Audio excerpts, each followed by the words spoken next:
네, 월가에서는 9월장을 계속 조심해야 한다라고 경고를 보내고 있습니다. 네. 미국의 랠리도 좀 멈추고 있는 모습인데 우리 시장도 어떻게 점검을 해야 되는지 함께 이슈들 살펴보겠습니다. 김대중 세종대 경영학과 교수 나오셨습니다. 안녕하세요. 네, 안녕하십니까? 예. 네. 간밤 CPI가 예상치를 하회한 게 계속 시장에서 얘기가 되고 있는데 스태그플레이션 우려도 있는 것 같아요. 어떻게 진단을 해봐야 될까요? 저는 지금 현재 미국에서는 올 연말에 한 테이퍼링을 실시할 것 같습니다. 그러면 이제 항상 테이퍼링이 실시하게 되면 2010년도에도 우리 경험해봤지만 신흥국의 주가는 좀 내리고 대신에 미국의 주가가 좀 올라가게 됩니다.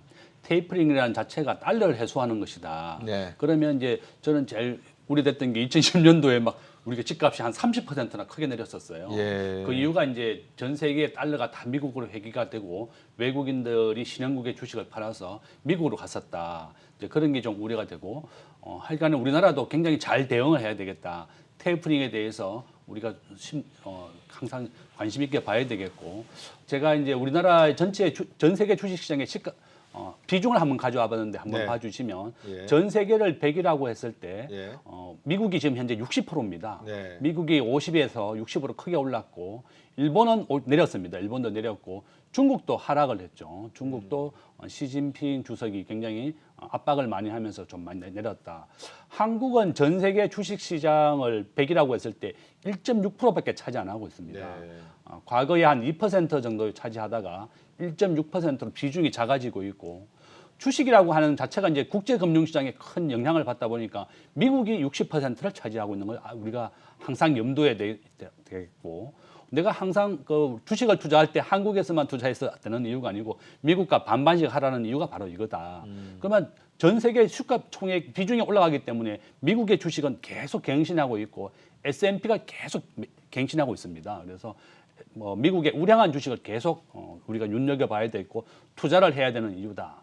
우리나라 국민연금이 900조가 자산 규모인데 전체 주식에 투자하는 비중이 20%입니다. 네. 그중에 60대 40으로 미국이 60, 한국이 40이다. 그래서 여러분들도 국민연금의 투자 비중과 비슷하게 맞추는 것이 전 세계 주식의 그 추세를 따라갈 수 있는 것이다. 이렇게 말씀드리겠고 시가총액도 한번 내가 가져와 봤는데 한번 보시면요. 네. 지금 현재 전 세계 시가총액 1위는 애플입니다. 예. 2조 4천억 달러니까 예. 우리나라 돈으로 하면 2,700조 원 정도 되고 또 마이크로소프트가 2.2조 달러, 아마존이 1.7조, 알파벳 C하고 A가 합쳐서 구글입니다.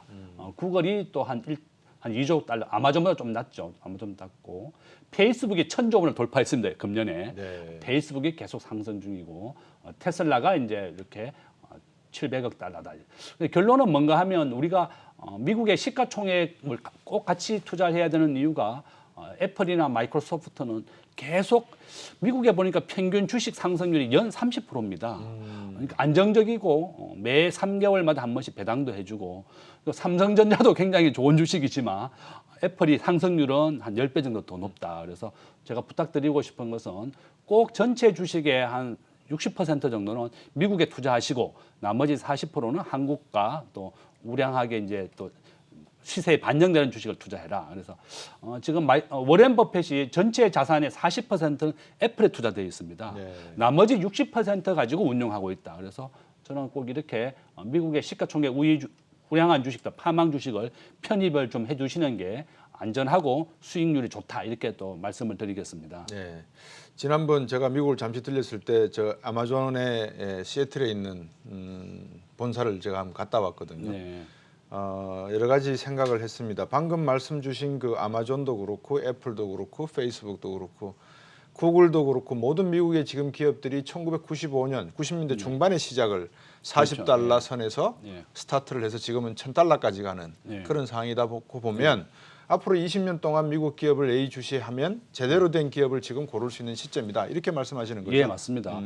우리가 9.11 테러가 났던 2001년도에 아마존 주가가 2달러였습니다. 네. 상장을 10달러에 했다가 2달러였다가 지금은 3,500달러니까 1,700배 상승했습니다. 아마존이. 그러니까 내가 1억을 투자해놨으면 20년 전에 지금 1,700억이 된 거죠. 근데 결론은 뭔가 하면 우리가 굉장히 이렇게 상승률이 높은 미국 주식을 꼭 투자해야 되는 이유가 한국보다 더 상승률이 높고 네.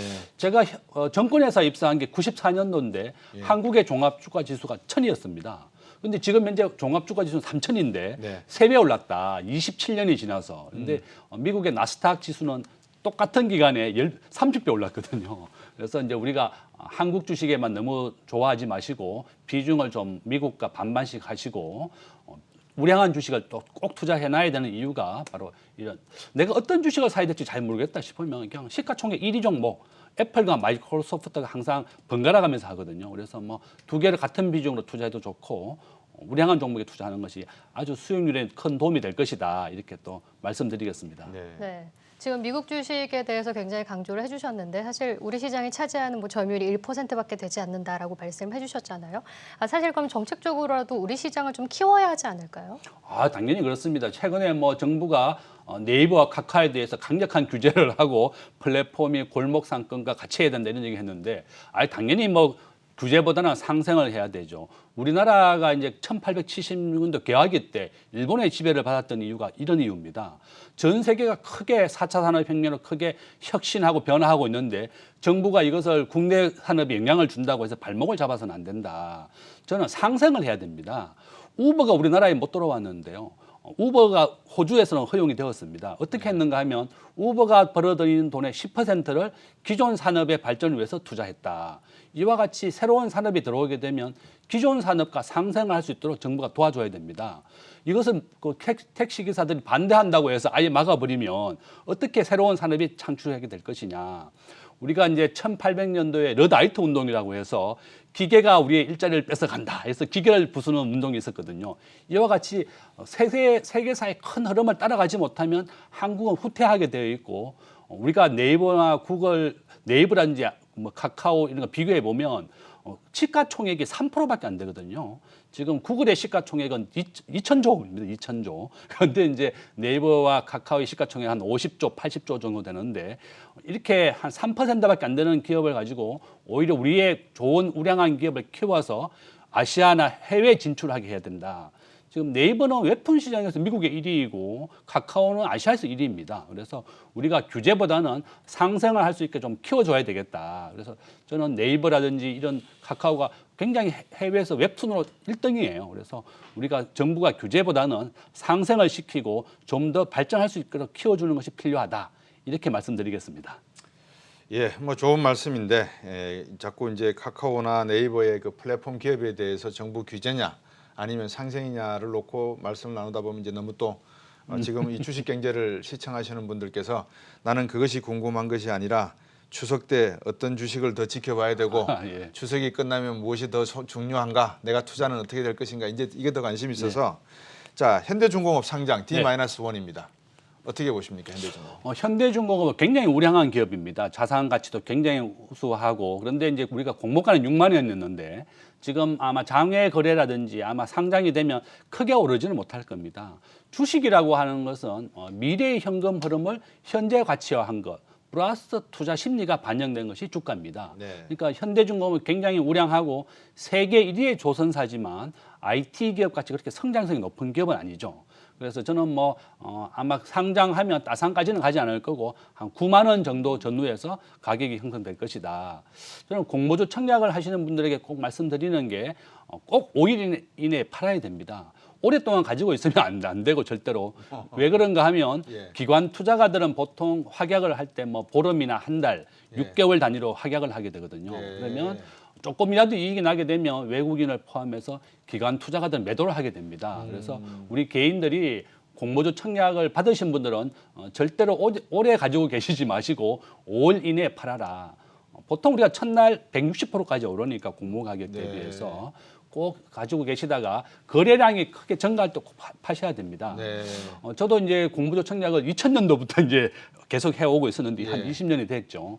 근데 항상 보면 이제 거래량이 터질 때 팔아야 되겠고 기관 투자가들하고 다르게 우리 입장은 개인은 꼭 5일 이내 팔고 또 추가로 우리가 우량하다고 해서 사는 것도 좋은 방법이지만 가급적이면 기관 투자가 물량이 나오기 때문에 섣불리 매수는 하지 마라.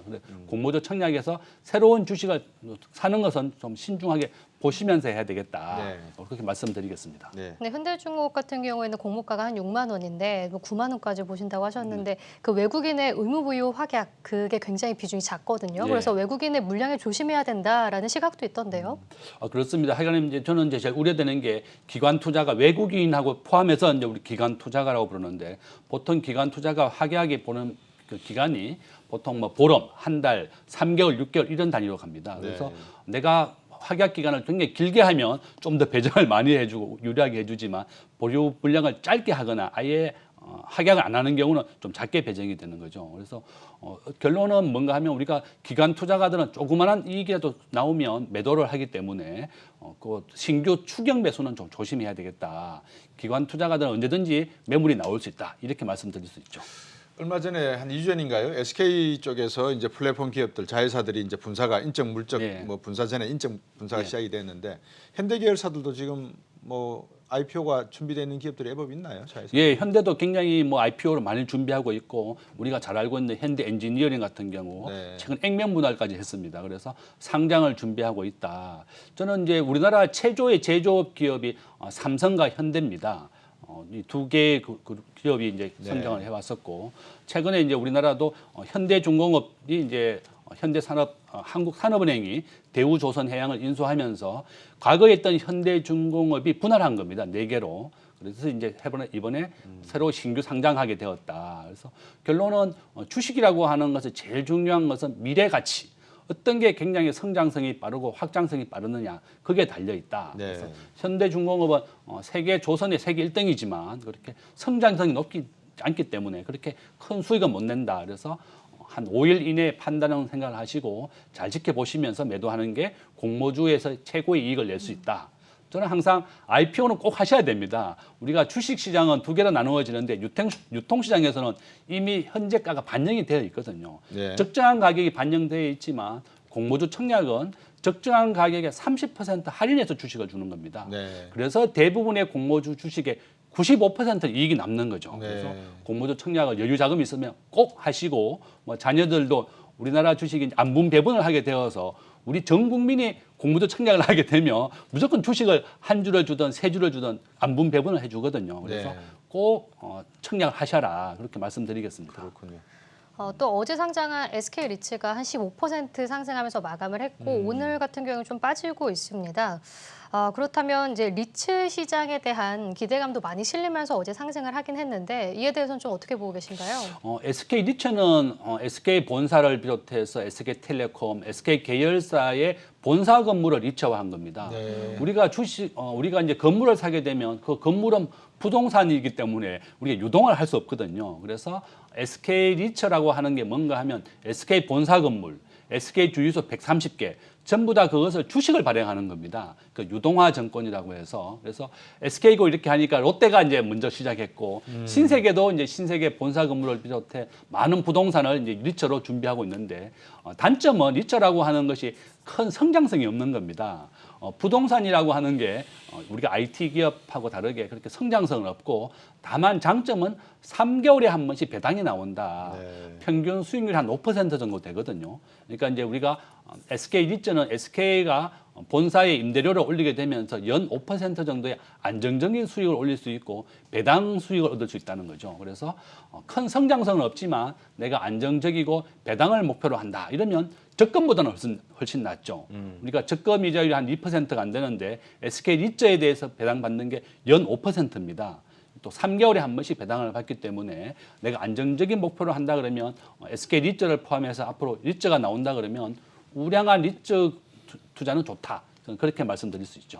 미래에셋이 처음으로 이제 증권, 자산 채권이나 이런 기관으로 출발을 했다가 작년이죠. 미국 부동산 시장에 엄청난 투자를 그렇죠. 예. 하다시피 아마 SK 쪽에서도 생각은 이런 가치주로서의 리츠보다도 향후에 미국이나 중국 시장의 부동산 시장에 투자해보는 것도 아마 관심이 있어서 상장을 하지 않았나 그런 생각도 드네요. 맞습니다. 짧게 한번 여쭤볼게요. 지금 백신 보급하고 이제 코로나, 이제 우리가 위드 코로나로 가야 된다 이런 말들 하지 않습니까? 네. 여기에 업종이나 좀 기대를 가져야 될 뭐 내용들이 있습니까? 우리가 이제 위드 코로나라고 하는 게 이제 올 하반기부터 시작할 겁니다. 정부가 지금 현재 우리나라가 70% 1차를 맞았고 하반기는 90% 맞게 될 것이고 경제가 정상화되는 거죠. 그러면 사람들이 경제가 정상화되면 어떤 업종에 가장 발전할 것이냐? 바로 여행, 관광, 의복, 화장품입니다. 사람들이 외출을 하려고 그러면 좋은 옷이나 예쁜 옷을 입어야 될 것이고 또 화장을 해서 꾸며야 됩니다. 그러면 위드 코로나가 된다 그러면 관광도 재개될 것이고 굉장히 확대될 것입니다. 최근에 보니까 우리나라 관광 상품 중에서 뭐 괌이나 사이판이 지금 제품이 많이 나오고 있어요. 상품들이요. 네. 뭐 여러 가지 관광 회사에서 이렇게 상품을 하는데 전부 다 뭐 백신 주사라든지 시험 검사를 전부 다 해당 국가에서 해주고 우리나라는 그냥 항공료만 내고 가라. 왜냐하면 호텔에서는 그냥 가지고 있으니까 전혀 허용을 없거든요. 그래서 원가라도 와라. 본전은이라도 사람들이 와서 관광을 해야만 지출을 할 수 있고 소비를 할 수 있다.